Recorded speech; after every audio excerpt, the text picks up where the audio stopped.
أغلبكم شاف الصورة دي قبل كده على الفيس ويعرف أحداث منها وما يعرفش باقي الأحداث، واللي ما يعرفش الصورة دي فالصورة دي بتجمع أشهر 21 حدث في تاريخ كأس العالم، وأنا هنا عشان أقول لك ال 21 لحظة. ده الأول بالأشهر اللي معظمنا عارفهم، وأول لقطة معانا هي نطحة زيدان لماترازي نهائي كأس العالم 2006، الماتش اللي خلص 1-1 وامتد الأشواط إضافية لحد ما تيجي الدقيقة 110 وماترازي يقول لزيدان كلام مش ولا بد على أخته. كورتك في خدها بتضرب نار، مسجل رقمها خفيفة مسمار. الكلام اللي خلى زيدان يفقد اعصابه ويديله واحده فينش الدبليو دبليو اي ويطرد، وفرنسا بعدها تخسر النهائي بضربات الجزاء. تاني لقطه معانا هي لقطه روبرتو باجيو نهائي كاس عالم 94 لما شاط اخر ضربه جزاء وضيعها وسط الحمضان اللي بينزل كل توقف دولي. روبرتو باجيو مات واقفا، مع انه عادي ما ماتش واقفا، كان لسه لاعب البرازيل اللي هيشوط بعده ضربه الجزاء، ولو جابوها برضه البرازيل هتكسب. وروبرتو باجيو كان هداف البطوله وهداف ايطاليا، هو اللي موصلهم النهائي كمان. تالت لقطه معانا جون مارادونا الشهير اللي حطه بايده، الجون اللي كان في ماتش انجلترا كاس عالم 86 ربع نهائي، النتيجه كانت 0-0 لحد الدقيقه 71. مارادونا الاستاد واللعيبه والجماهير كله والناس اللي ورا التلفزيون شافوها الا حكم المباراه والمساعد بتاعه، وللعلم الحكم كان عربي. بس مارادونا بعدها قرر انه لازم يحط بصمه تغطي على الهدف اللي حطه بايده،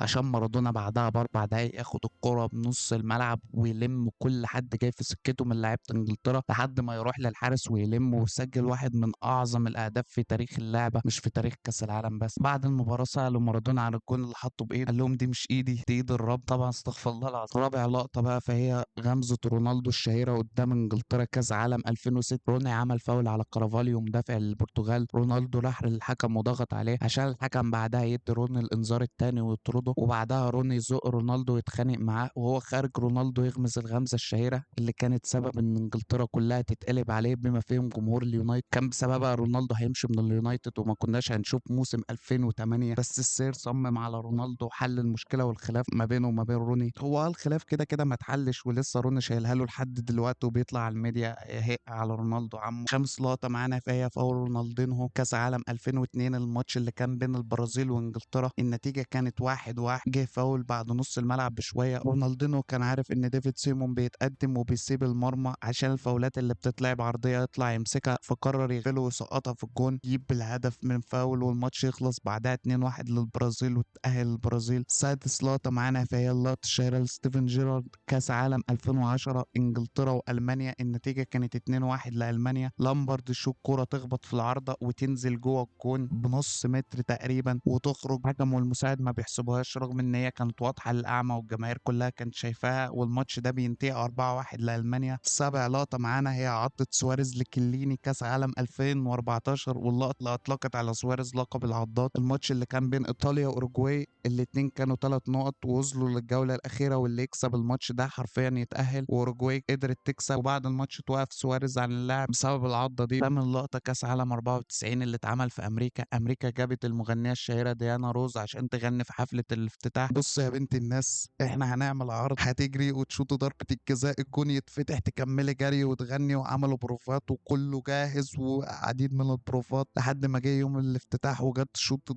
ضربة الجزاء من ال6 يارد حرفيا، راحت مطلعها بره، والجون كده كده اتفتح وعملوا من بنها وكملت جري واحتفال عادي، بس الجمهور عملها لقطة كوميدية. تاسع لقطة فهي واحدة من أغبى الأخطاء التحكيمية في التاريخ، لأول مرة حكم يدي الواحد 3 كروت صفراء وبعدها يفتكر إن هو لازم يطرده. كأس عالم 2006 مباراة كرواتيا وأستراليا، لاعب اسمه سيومتنتش هنتش أباولو اللي بياخد 3 إنذارات وبعدين الحكم يفتكر إنه لازم يطرده. عاشر لقطة معانا هي لقطة ريكارد وهو بيبصق أو بيتف على مولر كأس عالم 90 ألمانيا وهولندا، ريكارد بعدها قال إن مولر قال له أنت شبه الزبالة، قرر إن هو يتف عليه والحكم بعدها يطرد الاتنين. أكيد الحكم ما شافش الشتيمة راح دماغه طرد الاتنين. اللقطة ال 11 فهي لقطة عربية كأس عالم 82 اللي اتعمل في اسبانيا، الماتش اللي كان بين الكويت وفرنسا، والنتيجة كانت 3-1 لحد ما في هجمة لفرنسا، واحد من جمهور فرنسا يصفر في نص الهجمة لاعيبة الكويت تقف، بس لاعب فرنسا كمل لعبة عادي وراح جاب الجون الرابع وقالوا لهم منوش فيه يطلعوا قلتوا له صفر. لعيبة الكويت وقفت تتخانق مع الحكم وقالوا له في واحد صفر والحكم حسب الجون عادي، لحد ما ينزل رئيس الاتحاد الكويتي الشيخ فهد الحمد لأرضية الملعب ويحلف طلاق 3 من الجون محسوب، والحكم ما يرضوش برضه الطلاق فيلغي الجون. بعدها الفيفا تقرر وقف الحكم مدى الحياة وما يحكمش ماتشات تاني وتمنع دخول المسؤولين أرضية الملعب عشان ما يأثروش على أي حاجة. اللقطة ال 11 احتفال روجي ميلا الشهير كأس عالم العالم 94 روجي ميلا يسجل هدف ويكون أكبر لاعب في تاريخ كأس العالم يسجل هدف بعمر 42 عام و49 يوم، ويحتفل بعدها احتفاله الشهير عند راية الركنية. اللقطة 13 يوهان كرويف بطولة هولندا وبرشلونة اللي عمل لما في السكس ياردة قدام السويد كأس عالم 74،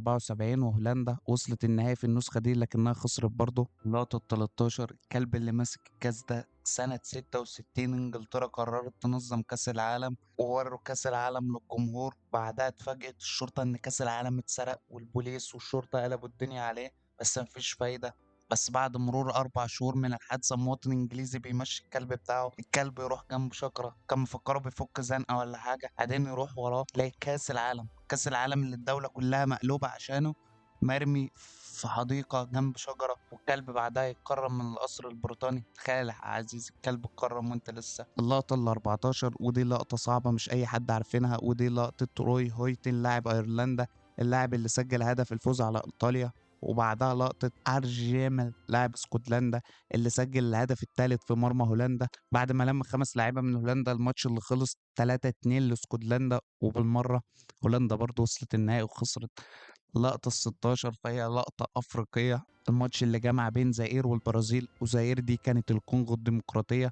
زائر كان عندها ديكتاتور في الوقت ده اسمه موبوتو اللي وعد اللعيبة قبل البطولة بمكافآت عربيات وفلوس كتير وذهب بمجرد بس ان هم يشاركوا كاس العالم. خشوا الماتش الاول ويخسروا بنتيجه 2-0 من اسكتلندا، بعدها لعيبه زئير تسال على المكافآت وما ياخدوش حاجه، فيتفقوا الماتش اللي بعده ويخسروا 9-0 لحد ما يجي لهم تهديد من موبوت انهم لو خسروا بنتيجه اكتر من 3-0 قدام البرازيل حرفيا ما يرجعوش البلد وعائلاتهم هيدفنوا. عشان نشوف اللقطه الشهيره من لاعب زئير